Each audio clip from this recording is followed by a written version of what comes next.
From CBS News Bay Area, this is the Afternoon Edition. Right now on the Afternoon Edition, breaking news, a possible freeway shooting on Highway 24 in Orinda. We are just learning that all westbound lanes have reopened. Really good news because they were shut down for more than an hour for this investigation.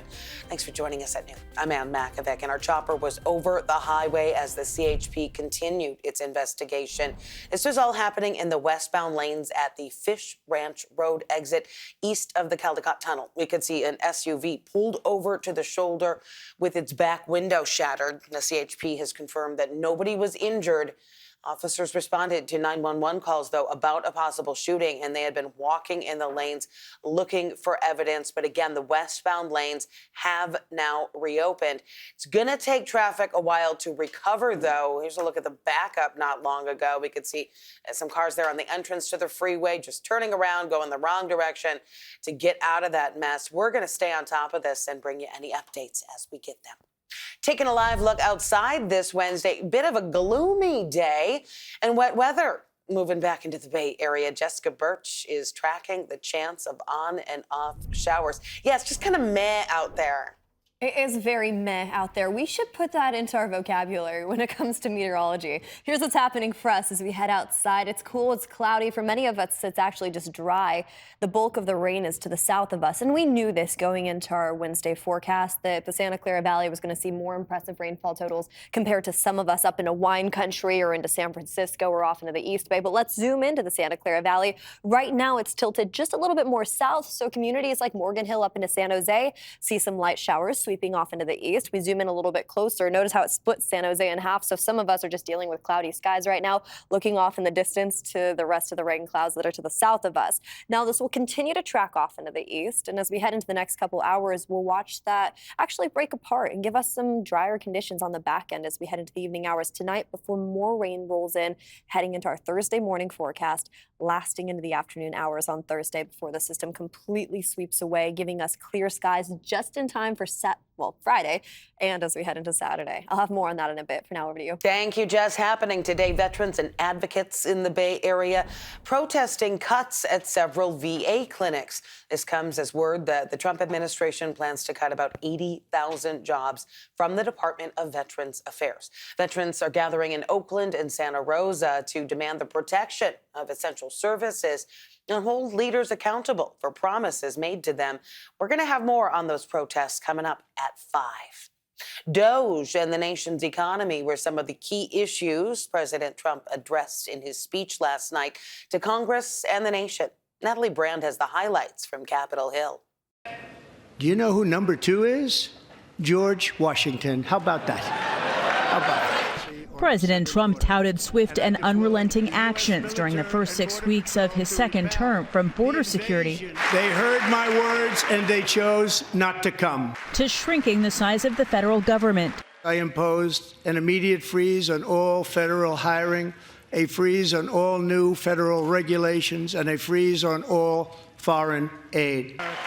Republicans reveled in the campaign-style speech while Democrats protested. Texas Congressman Al Green was even escorted from the chamber. The official Democratic response from Michigan Senator Alyssa Slotkin warned of a reckless approach, and she took aim at advisor Elon Musk. Is there anyone in America who is comfortable with him and his gang of 20-year-olds using their own computer servers to poke through your tax returns, your health information, and your bank accounts? A CBS News poll out this morning shows around 76% of a heavily Republican audience watching last night approved of the president's speech. But as fears of a trade war dampen consumer confidence, Commerce Secretary Howard Lutnick promised some movement on tariffs against Canada and Mexico as soon as today. It will not eliminate the tariffs, but it might modify the tariffs somewhat. There could also be movement with Ukraine after a letter from President Zelensky to President Trump following last week's explosive Oval Office meeting. We are where we are now. We think this was a positive step. Also revealed last night, the arrest of one of the suspected planners of the 2021 bombing attack outside Kabul that killed 13 U.S. service members in Afghanistan. That suspect is due in a Virginia courtroom this afternoon. Well, focusing on those tariffs today, the White House announced that President Trump is granting a 1-month exemption for U.S. automakers. The 25% tariffs on goods from Canada and Mexico were expected to hit the auto industry very hard because a lot of vehicle parts are imported from those countries to make cars here in the U.S. The delay comes after the Trump administration spoke with the big 3 U.S. auto dealers. The Dow rebounded and is now up more than 500 points on that news. Meanwhile, America's closest neighbors are responding to those tariffs. Mexico's president says that her nation may shift trade alliances if necessary. She and President Trump are set to have a phone call tomorrow. Canadian Prime Minister Justin Trudeau has already announced 25% counter tariffs. He and Trump are set to speak later today. Chinese leaders also hitting back, Beijing announcing additional tariffs of up to 15% on a wide array of American farm imports, including chicken and beef. Now, consumers here in California are bracing for any financial impact.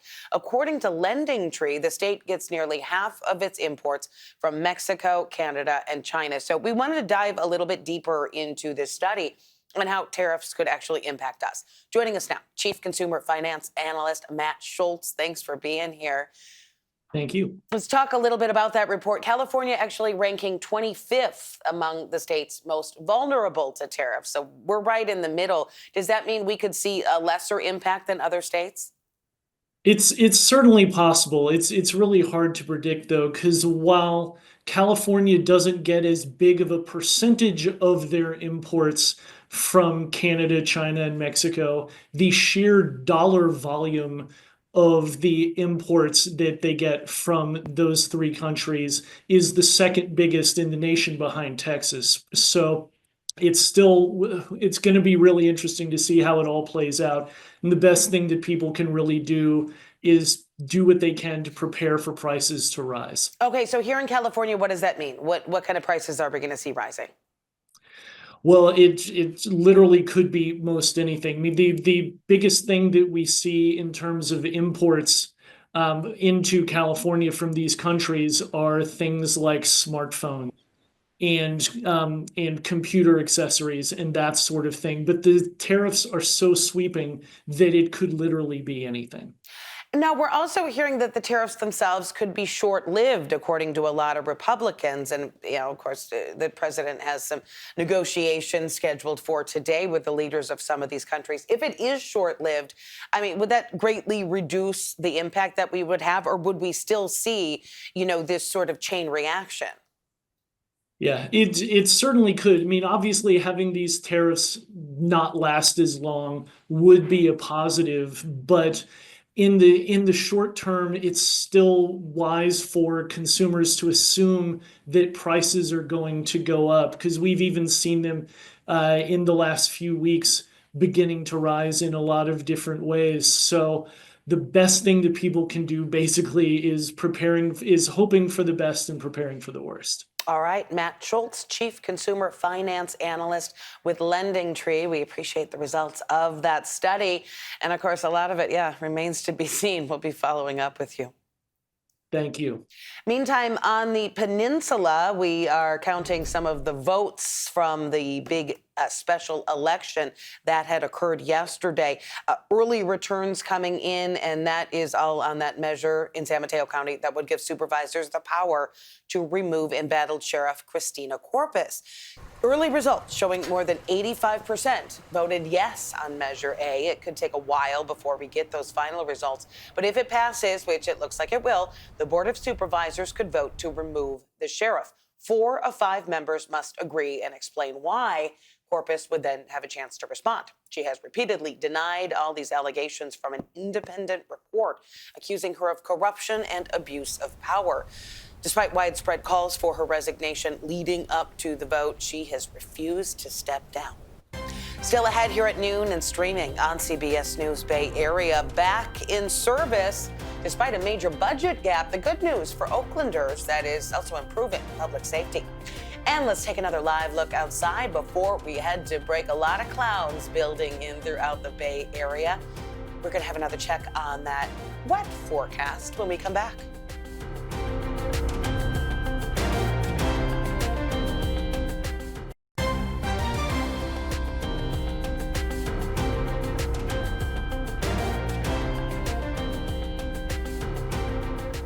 Here's some good news for you. It is official. Several temporarily closed fire stations in Oakland can be back in service. Council members voted last night to reopen 3 stations and stop the closure of 4 more. That's a $2 million deal that will fund the reopening of stations 25 near Joaquin Miller Park.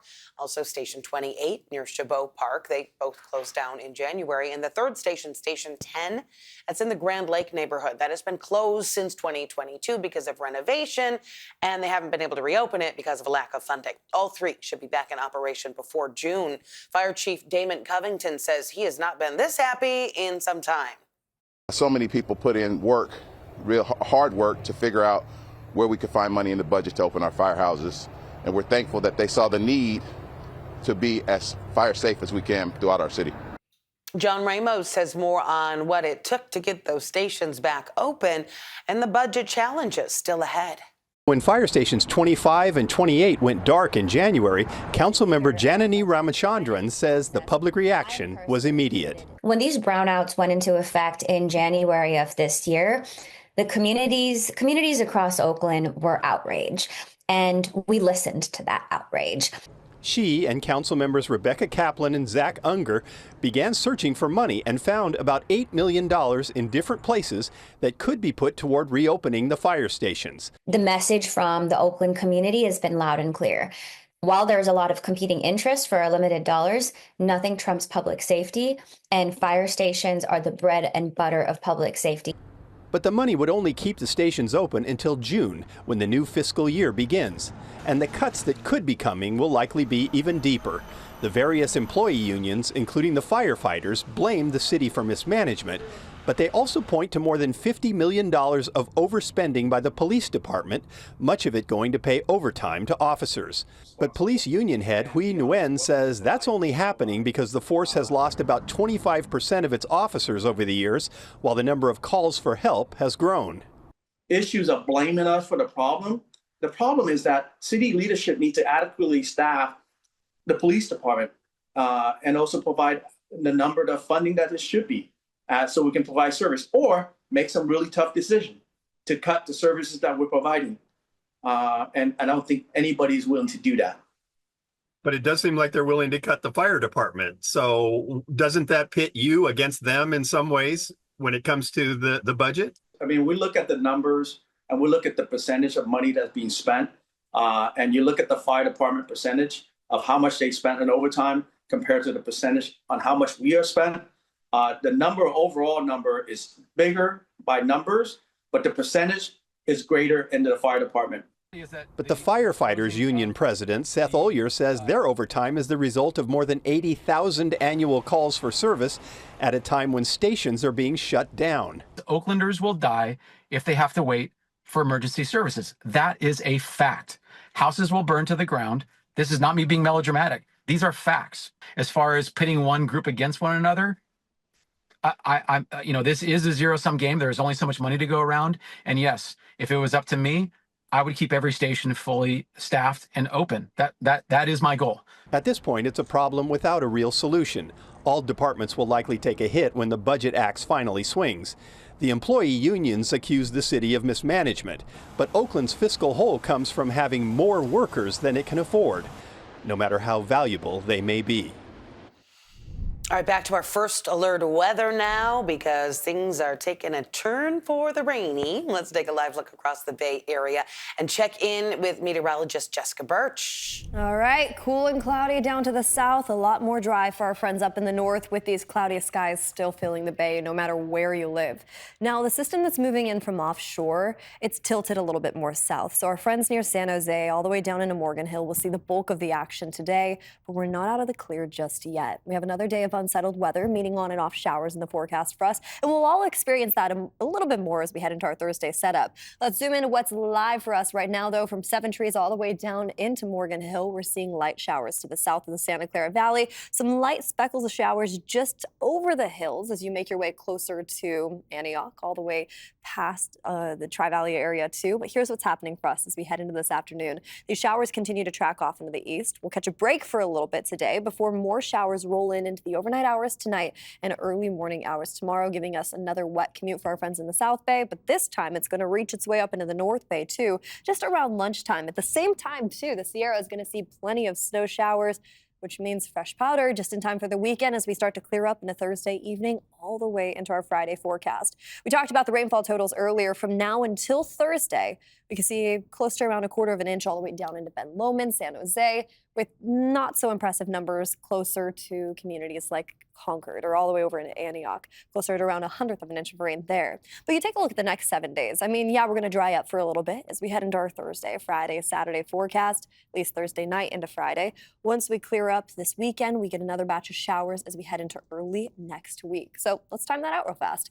50s for now, 60s as we head into our Friday and Saturday forecast for the Bay, with sunny skies right around the corner, and then more showers rolling in as we head into next Monday. Now, that warm up that we're going to experience for Friday and Saturday will be a lot more noticeable for our inland folks, meaning upper 60s around the corner that jump right back to upper 50s as we head into next week once that cold front rolls its way in to kick off next work week and next school week's forecast. I'll keep you updated with those rainfall totals, but for now, back to you.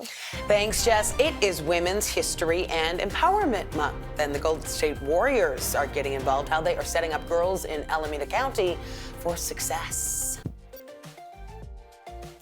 In honor of Women's History and Empowerment Month, a group of girls had a unique opportunity to step into the world of engineering right on the iconic Golden Gate Bridge. The Golden State Warriors and Girls Inc. of Alameda County teamed up to try to inspire young girls in STEM with an exclusive behind-the-scenes tour of the bridge. It was led by female engineers. The middle schoolers explored the design, construction, and unique features through hands-on activities. For one girl, the experience was a game changer, igniting a new passion for engineering. I didn't know what engineering was at first, so my first time getting to know about engineering and the fundamentals of it, especially from people that actually done it before, they made it really specific and helped me understand. And the main thing I really was learning about was like how the bridge was held down while all the cars just go back and forth on it. You can see Mary Lee's full story at 5 o'clock tonight right here on KPIX. Music lovers, get ready. Outside Lands 2025 is approaching. The latest on tickets for the Bay's favorite summer music festival coming up.